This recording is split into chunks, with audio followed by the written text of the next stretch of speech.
Demonstrations around the world like this are one of the reasons for a headline yesterday in the Wall Street Journal.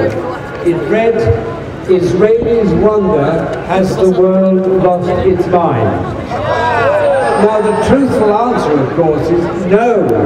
It's most Israelis, their leaders especially, who have lost their minds.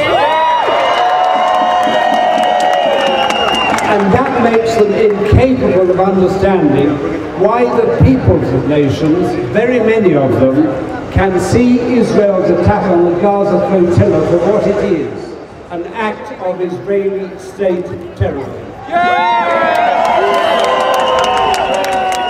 The problem is that governments, especially those here in Canada and America, are still unwilling to use the leverage they have to hold Israel accountable to international law. Now that won't happen until our governments are forced to act by the pressure of informed public opinion.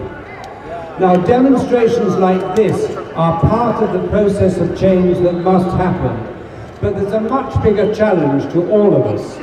We've got to become politically engaged to make our democracies work for justice and peace. I tell you this much, that if we fail to do this, if we fail to come together as a whole people in rage, let's give it its proper name, if we fail to be part of the process of calling Israel to account, then Israel will take all of us to hell. Don't let it happen. Thank you.